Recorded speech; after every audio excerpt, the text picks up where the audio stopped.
হুম।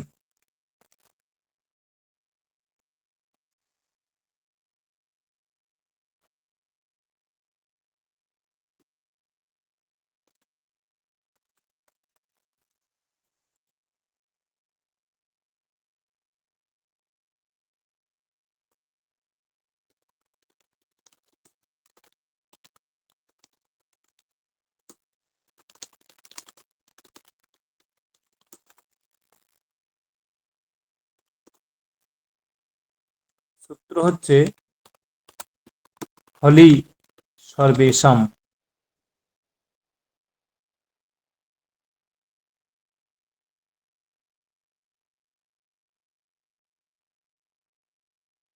হলি সর্বেশাম সূত্রার্থ কি?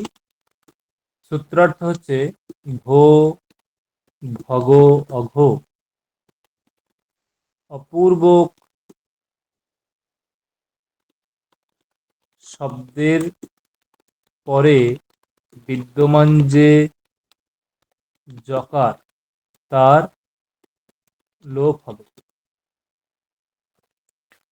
ভো ভগ অঘ অপূর্বস্য যস্য লোপঃ यस्य লোপঃ স্যাৎ হলি, মানে হল পরে থাকলে। কিরকম দেখো উদাহরণ, আমরা দেখেছি আগে যে ভোস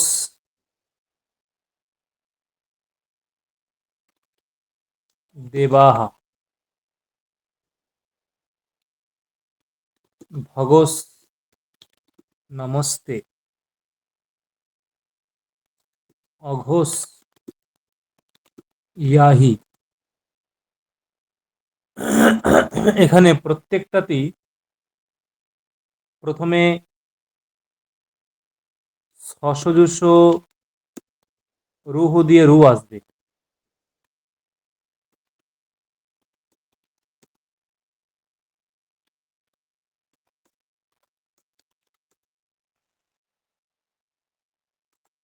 রু হলো ভরু দেবাহা,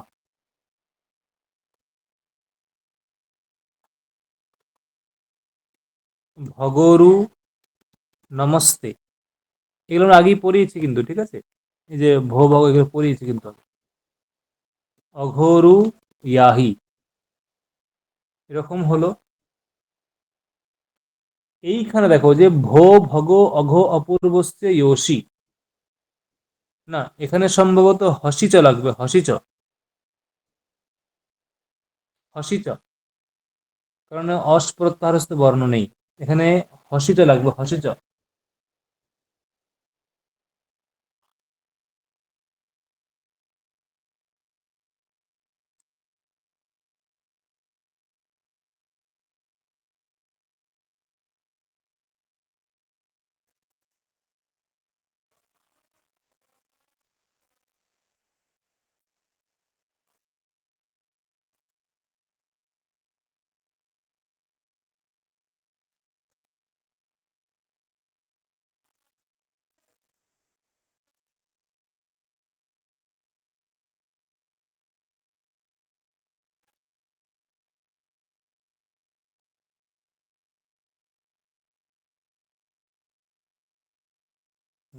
এখানে সমস্যা।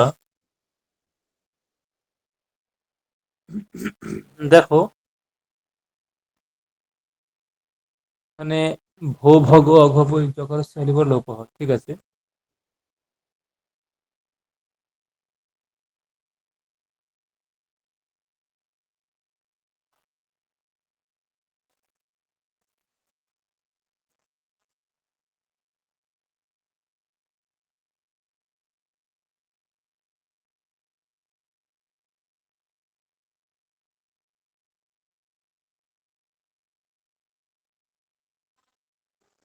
হর্ষ বর্ণে পরে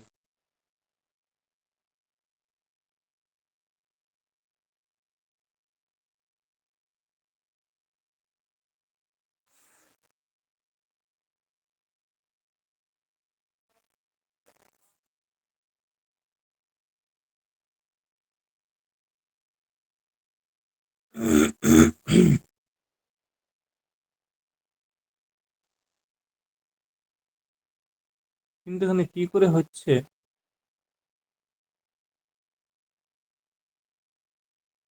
এটা হস না অস? এতেষামন্তে বিদ্যমানস্য এতেষামন্তে বিদ্যমানস্য পদান্ত রুবর্ণস্য তথা অনন্তরম বিদ্যমানস্য পদান্ত রুবর্ণস্য সহতম অস বর্ণে পরে যথাযথ। অস বর্ণে পরে, অস মানে, ও আচ্ছা আচ্ছা, অস, অসের মধ্যে কি কি আসছে? অস মানে হয় বরট লন ইয়ম অননম জব গডদ, জব গডদ, হ্যাঁ ঠিক তো, অস ঠিক আছে, অস তো আসছে, আমার ভুল হচ্ছে, ঠিক আছে, হয়ে যাবে। দেখো এখানে লাগবে এই ভো ভগ অঘ অপূর্বস ইয়সী। ভো ভগ অঘ অপূর্বস্য ইয়সী, মানে অস্প্রত্যাহারস্থ বর্ণ পরে থাকলে, অস্প্রত্যাহারস্থ বর্ণ পরে থাকলে কি হবে না, ওই ভো ভগ অঘ এই বর্ণ, এদের পরে যে রু, সেই রু এর স্থানে জকার আদেশ হবে। ভো ভগ অঘ এদের পরে যে রু, ঠিক আছে, সেই রুয়ের স্থানে কি হবে না, জকার আদেশ হবে যদি অস্প্রত্যাহারস্থ বর্ণ পরে থাকে। অস ইজগল টু কি কি, দেখো লিখে দিচ্ছি এখানে, অস ইজগল টু অ ই উ রি রি এ ও ওই ঔ হ ইয় ব র ল ইয় ম ঙ ন ন ঝ ভ ঘ ঢ ঢ ঝ ঝ ভ ঘ ঢ ধ ঝ ভ ঘ ঢ ধ জ ব গ ড দ, এইগুলো হচ্ছে অস্প্রত্যাহারস্থ বর্ণ, কারণ দয়ের পরই তালবস্য আছে, দয়ের পরই তালবস্য আছে। তাহলে অ ই উ রি রি এ ও এ উ হয় বর ল ইয়ম মনন ঝভ ঘট জব গড দ, এইগুলো হচ্ছে অস্প্রত্যাহারস্থ বর্ণ। দেখো এই যে দকারটা দেবাহা, এটা অস্প্রত্যাহারস্থ বর্ণ, নকারটা অস্প্রত্যাহারস্থ বর্ণ, এই যে নকার আছে, এবং আরেকটা কি আছে ইয়াহি, এই জকারটা অস্প্রত্যাহারস্থ বর্ণ, এই জকার, তাহলে অস্প্রত্যাহারস্থ বর্ণ পরে আছে, তাই ওই ভো ভগ অঘ অপূর্বস ইয়সী এ রুয়ের স্থানে সব জকার হয়ে যাবে, ও রুয়ের স্থানে জকার হয়ে গেল, তাহলে ভো ইয় দেবাহা, এখানে লাগবে ওই হলি সর্বেশাম সূত্রটা। হলি সর্বেশাম কি বলছে, আমরা পড়লাম হলি সর্বেশাম এখনই, ভো ভগ অঘ অপূর্বক শব্দের পরে বিদ্যমান যে জকার,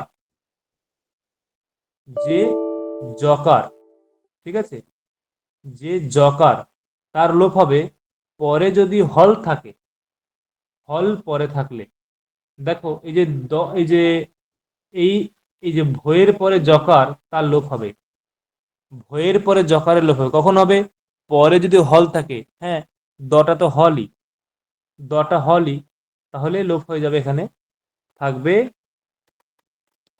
ভো দেবাহা। সেম এখানেও ভো ভগ অঘ অপূর্বস্য ইয়সী, এখানে ভগ ইয় করলাম, নমস্তে হলি সর্বেশাম করে লোপ হয়ে যাবে, ভগ নমস্তে হবে, এবং পরবর্তী হচ্ছে এখানে ভো ভগ অঘ অপূর্বস্য ইয়সী করলে অঘ ইয় ইয়াহি করলাম, এখানেও হলি সর্বেশাম করে অঘ ইয়াহি। দেখো বোঝা গেল হ্যাঁ কিনা? সূত্রটা তার পূর্ব প্রসঙ্গ অনুসারে পুরোটা সিদ্ধ হলো। বোঝা গেল হ্যাঁ কিনা? আচ্ছা। কে আছো? সুস্মিতা,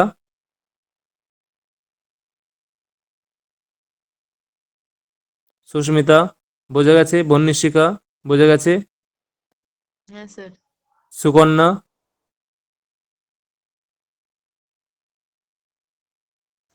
হ্যাঁ স্যার।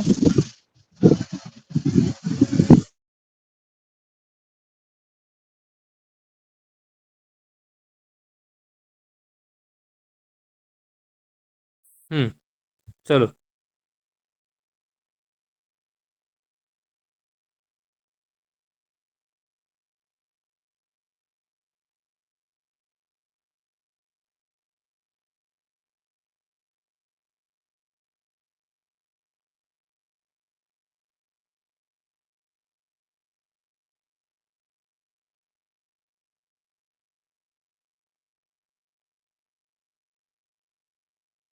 দেখো পরবর্তী পরবর্তী সূত্র কি আছে না? পরবর্তী সূত্র হচ্ছে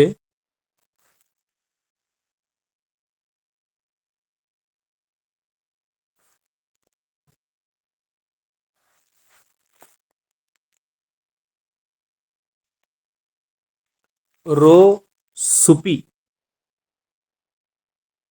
রো অসুপি, সুপি নয়, রো অসুপি।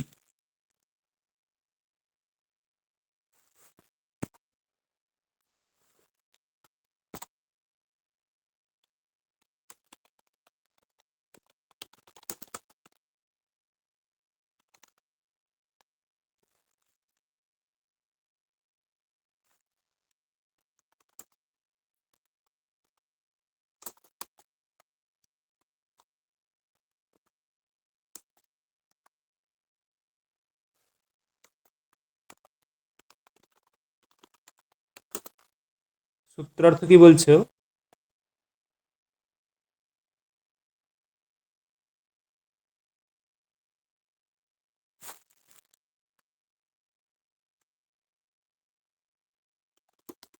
অহন শব্দের, অহন শব্দের, ঠিক আছে, অহন শব্দের অন্তিম নকারের স্থানে রেফ আদেশ হবে, কিন্তু যদি পরে সুপ প্রত্যয় না থাকে। অহন শব্দের অন্তিম নকারের স্থানে রেফ আদেশ হবে।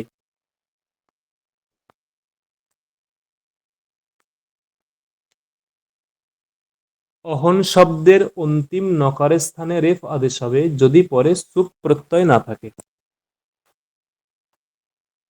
দেখো উদাহরণ কি দিচ্ছে।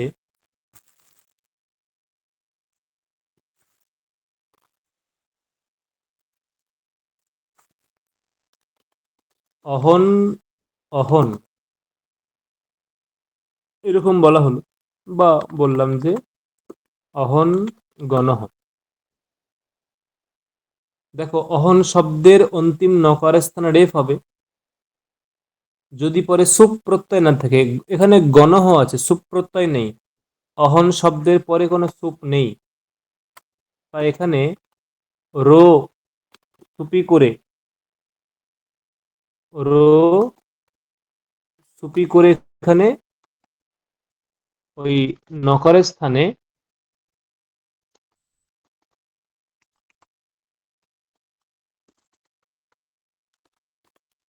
অহর গণহ করলাম। অহর গণহ মানে নকরের স্থানে র করলাম, রেফ আদেশ হবে, নকরের স্থানে রেফ আদেশ হবে, কিন্তু এটাকে যোগ করলে হবে অহর গণহ, যোগ করলে হবে অহর গণহ। এই হচ্ছে সূত্রের অর্থ। পরবর্তী একটা আছে, সূত্র আছে রেফস্যীয় রেফে পরে লোপঃ রো রি। 3 রোরি।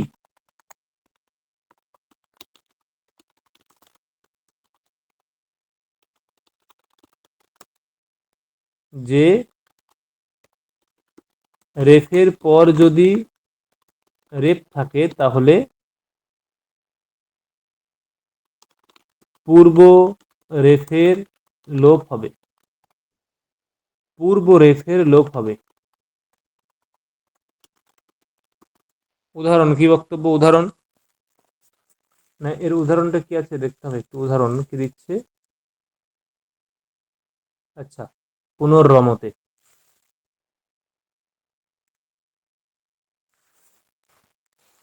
ধরো বলা হলো পুনর্রমতে। দেখো, রেফস্যীয় রেফে পরে লোপঃ। রেফস্যীয় রেফস্যীয় রেফে পরে লোপ, অর্থাৎ রেফের পরে যদি রেফ থাকে, পুনর একটা রেফ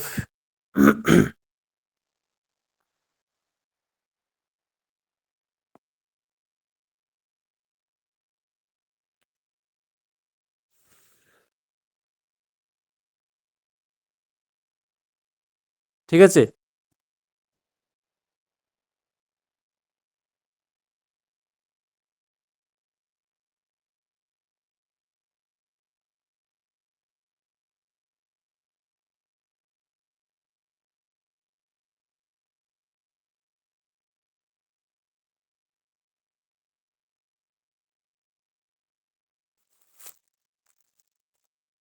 হুম, কি বক্তব্য? পুনর্রমতে দেখো বলছে রেফের পরে যদি রেফ থাকে, পুনর একটা রেফ, রমতে একটা রেফ, তাহলে পূর্ব রেফের লোপ হবে। ঠিক আছে, পূর্ব রেফের লোপ হয়ে গেল, তাহলে পুনঃরমতে। এইটাই এর উদাহরণ, পুনর্রমতে। পরবর্তী সূত্র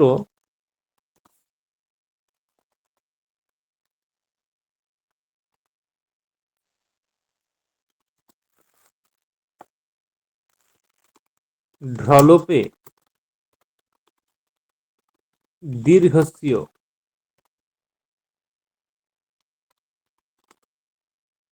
ঢ্রলোপে সরি, ঢ্রলোপে পূর্বস্য দীর্ঘ নহ।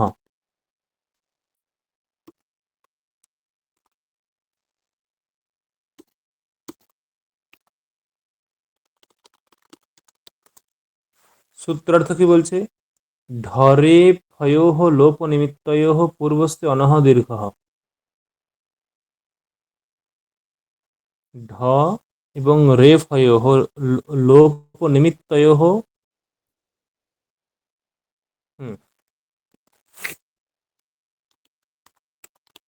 ঢকার এবং রকারের লোপের নিমিত্ত যে বর্ণটি তৎপূর্ববর্তী যে অন তার দীর্ঘ হবে। ঢ এবং র, ঢ এবং র, ঢ এবং র, এই দুটি বর্ণের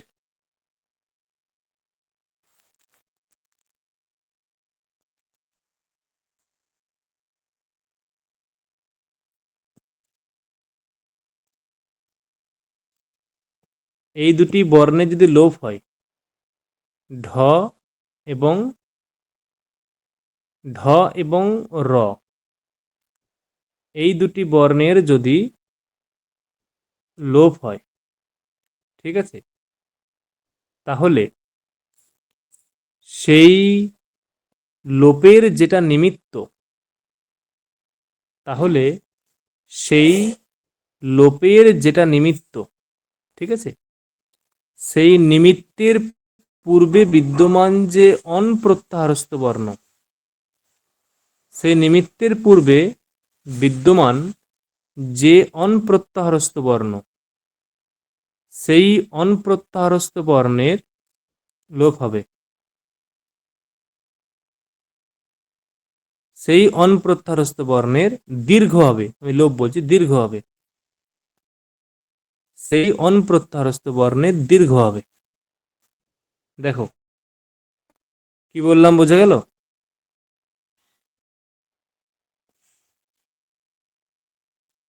হ্যাঁ স্যার। হুম,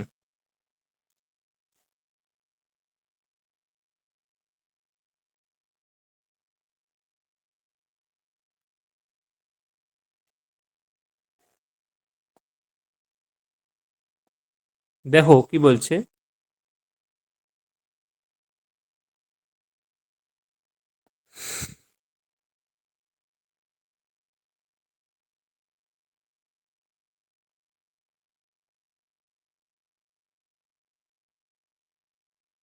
বলছে যেমন ধরো বলল, উদাহরণ দিচ্ছে যে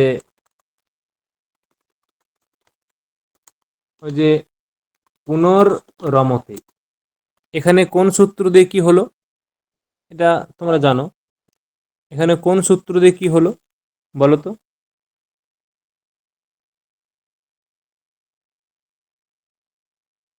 পুনর্রমতে এই অবস্থায় কোন সূত্র দিয়ে কি হলো? আমি জিজ্ঞাসা করছি কোন সূত্র দিয়ে কি হলো পুনর্রমতে এই অবস্থায়? রো রি সূত্র দিয়ে কি হলো? রো রি সূত্র দিয়ে,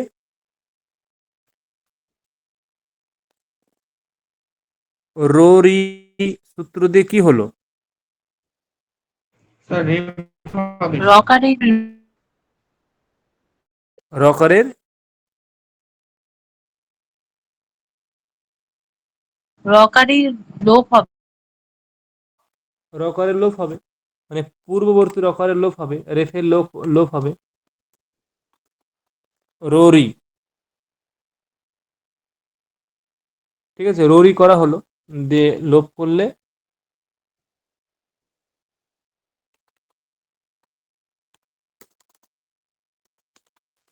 পুনরমতে।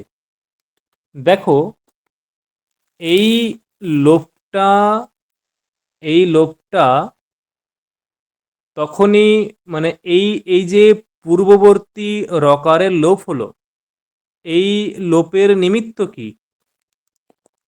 পূর্ববর্তী রকারের লোপ হলো, এই লোপের নিমিত্ত কি?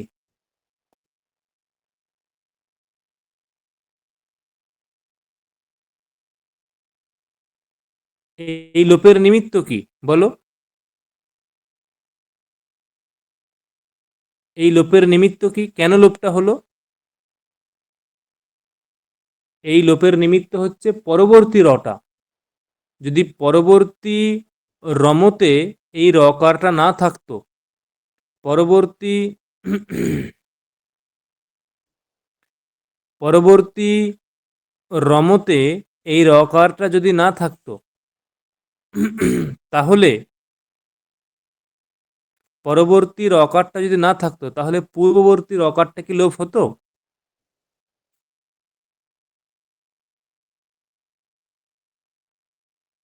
না, লোপ হতো না। পূর্ববর্তী রকারের লোপ হতো না।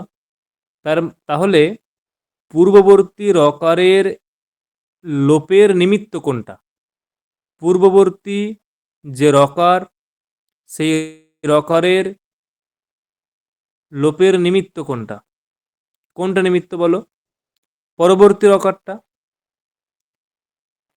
পরবর্তী রকারটা, হ্যাঁ কি না? নিমিত্ত মানে কারণ, পরবর্তী রকার। কি বোঝা গেল, হ্যাঁ কি না?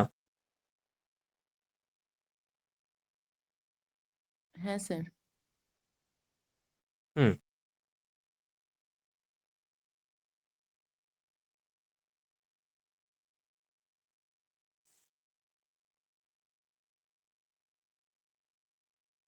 তাহলে পরবর্তী রেপটা হচ্ছে কারণ এখন এই অবস্থায়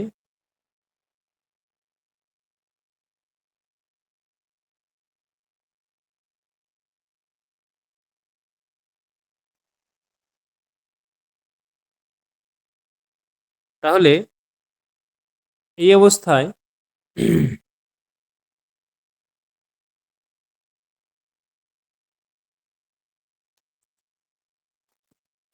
পূর্ববর্তী যে রেফ তার লোপের নিমিত্ত হচ্ছে পরবর্তী রকার।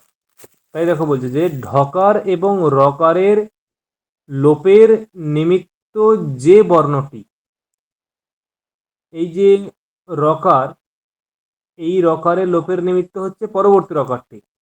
তৎপূর্ববর্তী যে অন, তৎপূর্ববর্তী অন মানে তৎপূর্ববর্তী অন বলতে দেখো পুন অ, তাহলে এই যে এই রকারটা হচ্ছে নিমিত্ত, এই রকারটা নিমিত্ত কিসের নিমিত্ত? এই যে রকারটা লোপ হয়েছে এই রকারের লোপের নিমিত্ত। তাহলে পরবর্তী রকারটা হচ্ছে নিমিত্ত কিসের নিমিত্ত? পূর্ববর্তী রকারের লোপের নিমিত্ত। তাই বলছে যে যে রকারের লোপের নিমিত্ত, রকারের লোপের নিমিত্ত, এই যে রকারের লোপ, এই রকারের লোপ, সেই লোপের নিমিত্ত হচ্ছে এই রকারটা, যে বর্ণটি তৎপূর্ববর্তী যে অন, তৎপূর্ববর্তী অন বলতে কোনটা? এই অকারটা, তার দীর্ঘ হবে, তার দীর্ঘ হবে। তো এখানে সূত্র হচ্ছে ঢলোপে পূর্বস্য দীর্ঘ নহ, রূপটা হবে অ্যাকচুয়ালি পুনরমতে, এটা হচ্ছে সাধুরূপ। পুনঃরমতে এই রূপটা কিন্তু সাধুরূপ নয়, পুনরমতে এই রূপটা হচ্ছে সাধুরূপ। পুনরমতে এই রূপটা হচ্ছে সাধুরূপ।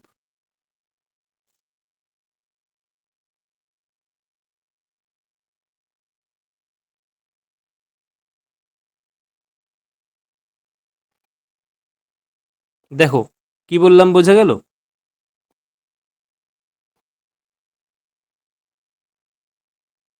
কি বললাম বোঝা গেল, হ্যাঁ কি না? বোঝা গেছে না বলতে হবে আবার?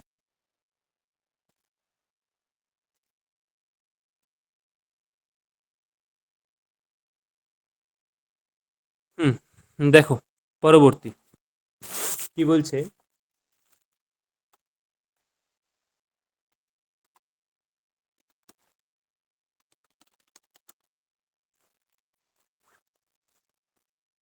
বিপ্রতিষেধে পরম কার্যম পড়ার দরকার নেই, এটা এতৎ তদোহ সুলোপ সুলোপহ অকোহ অনয় সমাসে হলি।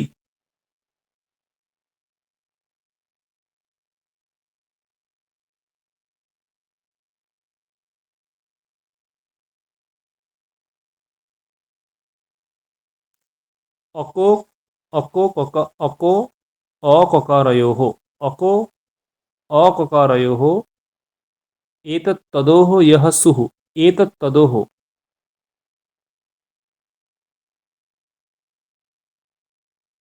तस्य लोपः। एतत् तदोः यः सुः। দেখো কি বলছে, एतत् तदोः सुलोपो, सुलोपो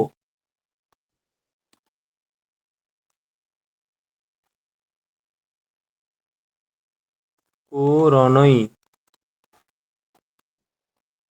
সমাসে হলি। এখানে একটাই বসবে সুলোপো, এখানে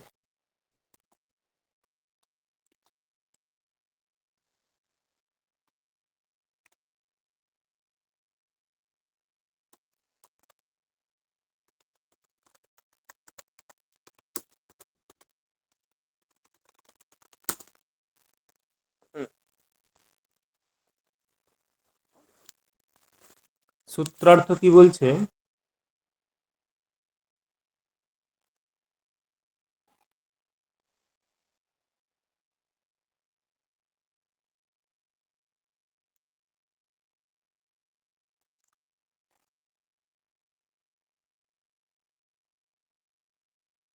বলছে দেখো, নই সমাস ছাড়া,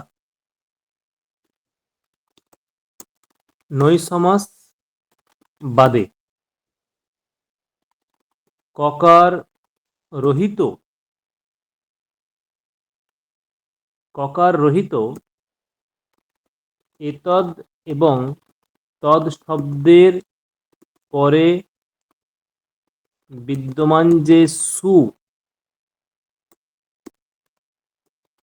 তার লোপ হবে।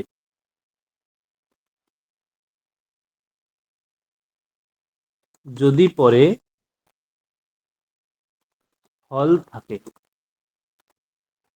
যদি পরে হল থাকে। দেখো উদাহরণ কি দিচ্ছে, নই সমাস বাদে, মানে নই সমাস হলে কিন্তু হবে না, নই সমাসের ক্ষেত্রে এটা কাজ করবে না। নই সমাস ভিন্ন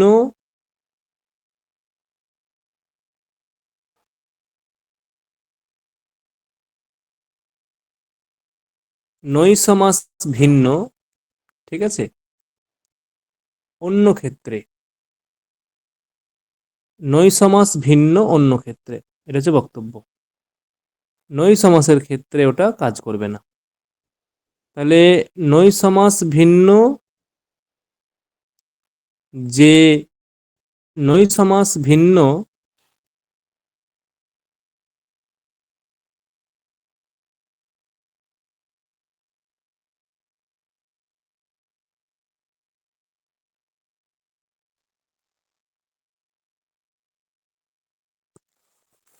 নই সমাস ভিন্ন,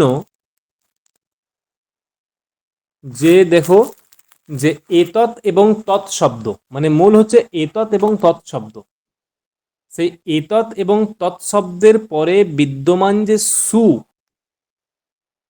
সেই সুয়ের লোপ হবে। সেই সুয়ের লোপ হবে কখন হবে? পরে যদি হল থাকে, পরে যদি হল থাকে। দেখো, এস, এস একটা শব্দ,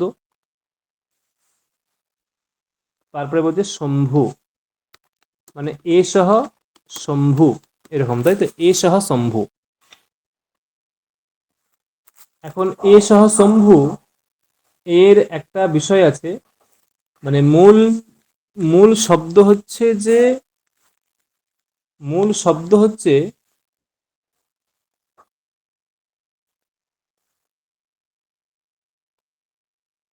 এস শম্ভু। তো এই এসটা, এস একটা পদ, এর প্রাতিপদিক থেকে শুরু করলে হবে এতদ, এতদ যুক্ত সু এবং শম্ভু, এরকম করলাম, এতদ যুক্ত সু শম্ভু। কারণ এতদটা হচ্ছে প্রাতিপদিক, যেমন রামযুক্ত সু হয় রামহ, রামযুক্ত সু হয় রামহ। তাহলে এই যে রাম, এই যে রাম, এটা হচ্ছে প্রাতিপদিক, এই যে রাম, এটা হচ্ছে প্রাতিপদিক, রাম এটা প্রাতিপদিক, তারপরে সুপ্রত্যয়, ঠিক আছে, তারপরে তারপরে সুপ্রত্যয় হয়েছে, সেই রকম।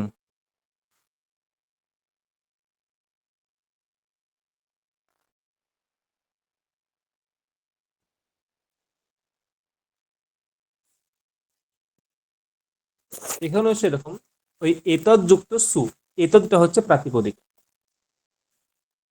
এখানে অনেক প্রক্রিয়া কার্য করে, ঠিক আছে, এখানে প্রক্রিয়া কার্য করে ওই যে এতদ, ওই তকারটা দন্তস্ব হয়ে যাবে। একটা সূত্র আছে, তদোহ স সাবনন্তয়োহ, তদোহ সহ সাবনন্তয়োহ সূত্র আছে, যে এস, এস দ সু, শম্ভু হলো। এখানে একটা সূত্র আছে, যদা দিনাম অহ, ওই দকারটা অ হয়ে যাবে, এস অ সু শম্ভু এরকম হবে। তারপরে অত গুণে করে ওই অকারটা ছয়ের সঙ্গে মিশে পূর্বরূপ হবে, পূর্বরূপ এস সু শম্ভু হলো। এই অবস্থায় বলতে পারো এই সুটা লোপ হয়ে যাবে। এতৎ তদোহ সুলোপ, সুলোপ এতৎ তদোহ সুলোপ কোরণই সমাসে হলি। এই সূত্র এখানে সুটা লোপ হয়ে যাবে। কেন হবে? এই যে এটা হচ্ছে এতৎ শব্দ, এস, এটা এসছে এতৎ শব্দ থেকে। এতৎ শব্দের পরে বিদ্যমান যে সু, সেই সুয়ের লোপ হবে। কখন হবে? পরে যদি হল থাকে। এতৎ শব্দ মানে এস, এটা এতৎ থেকে এসছে, এতৎ থেকে এসছে এতৎ শব্দ। এতৎ শব্দের পরে বিদ্যমান যে সু, তার লোপ হবে। কখন হবে? পরে যদি হল থাকে। শম্ভু হল আছে, তাই এর লোপ হয়ে যাবে।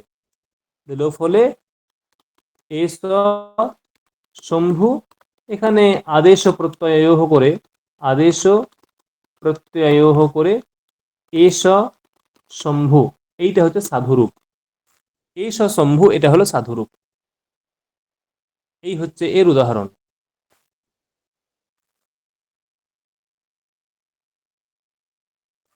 একই রকম ভাবে ওটাও হবে তদ স এস। ধরো বললাম যে স এস বললাম, এই সটা কি থেকে আসছে? তদ থেকে আসছে। তদযুক্ত সু, এদিকে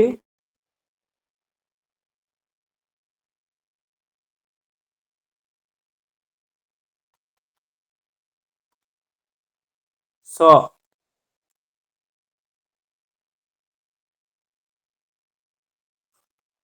স শিবহ বললাম, স শিবহ। ঠিক আছে, স শিবহ করলাম। দেখো এখানে ওই যে দকারটা অকার হয়ে যাবে। অকার হয়ে যায় মানে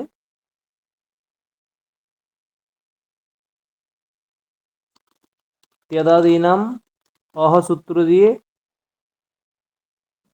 অ সু, এখানে অত গুণে করে ত সু, এখানে তদোহ হা, তদোহ সহ হা বনন্তয়োহ করে ওই তটা স হয়ে যাবে, দিয়ে স সু। এখানে শিবহ মানে শিবরা লেখা হলো না পরপর, শিবহ করে দিয়ে এই যে তদ শব্দের পরে বিদ্যমান যে সু, তদ শব্দের এ তদোহ, তদ শব্দের পরে বিদ্যমান সু, এই সটা এটা এসছে তদ শব্দ থেকে। তদ শব্দের পরে বিদ্যমান সু, সেই সুয়ের লোপ হবে। পরে যদি হল থাকে, তাহলে এখানে সুয়ের লোপ হয়ে গেল, স শিবহ লোপ হয়ে গেল, স শিবহ। এই হচ্ছে প্রক্রিয়া। পরবর্তী সোচি লোপে চেত পাদপূরণম, সোচি লোপে চেত পাদপূরণম।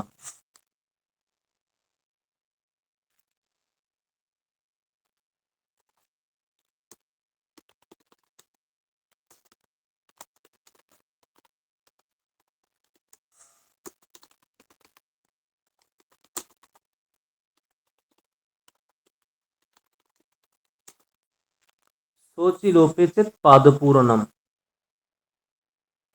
কি বলছে?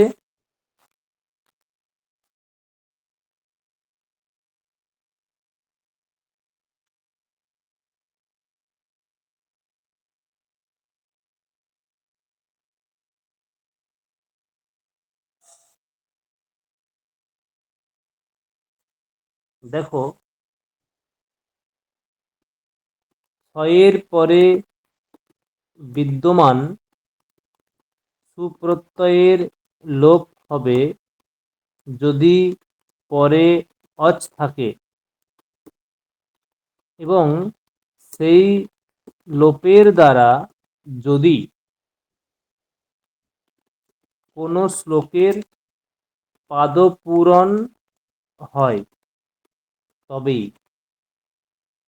ছয়ের পরে বিদ্যমান সুপ্রত্যয়ের লোপ হবে। ছয়ের পরে বিদ্যমান সুপ্রত্যয়ের লোপ হবে যদি কোনো পাদপূরণ বোঝায় তবেই, না হলে কিন্তু নয়। যদি পাদপূরণ বোঝায় তবেই হবে, না হলে হবে না।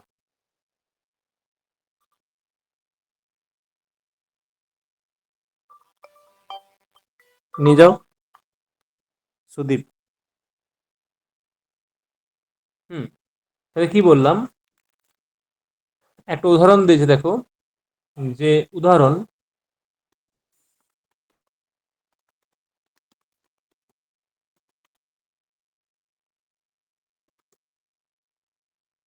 স এস, এই যে আছে দেখো যে শৈশ, এই পদটা আছে শৈশ দাশরথী রাম, এটা স এস। অ্যাকচুয়ালি এটাকে যখন প্রক্রিয়া করবে, ঠিক আছে, প্রক্রিয়াকালে সস এস এরকম হবে, সস এস, সস এস এরকম হবে, মানে ঠিক এইরকম সসু এস দিয়ে। দেখো এই যে ছয়ের পরে বিদ্যমান যে সু তার লোপ হবে পরে যদি অচ থাকে। এই যে পরে অজ আছে, এস এর একারটা অচ আছে, একারটা অচ আছে, তাহলে অচ পরে আছে, সেই জন্য ছয়ের পরে বিদ্যমান যে সু তার লোপ হয়ে যাবে। ঠিক আছে, সচি লোপে চেত পাদ পুরনাম করে লোপ হয়ে গেল স এস। এখানে কিন্তু আবার সন্ধি হবে এদের, আবার এখানে পুনরায় এদের সন্ধি হবে, দিয়ে সন্ধি হয়ে শৈশ হবে, শৈশ। এখানে বৃদ্ধি রেচি করে দিয়ে শৈশ হবে। বিষয়টা হচ্ছে এই যে যদি এখানে এই যে এই সুয়ের লোপটা না হতো, এই সুয়ের লোপটা না হলে এখানে পাদটা পূরণ হতো না। এটা শ্লোক তো, শৈশ দাশরথী রাম, শৈশ রাজ যুধিষ্ঠির, শৈশ কর্ণ মহাত্যাগী, শৈশ ভীম মহাবল। এখানে যদি ওই ছয়ের পরে সুয়ের লোপ না হতো তাহলে এখানে পাদও পূরণ হতো না। তাই পাদ পূরণের রক্ষার্থে, পাদ পূরণের জন্য, পাদ পূরণের স্বার্থে ছয়ের পরে বিদ্যমান যে সু তার লোপ করলো পরে অচ আছে বলে। এইটা হচ্ছে সূত্রার্থ।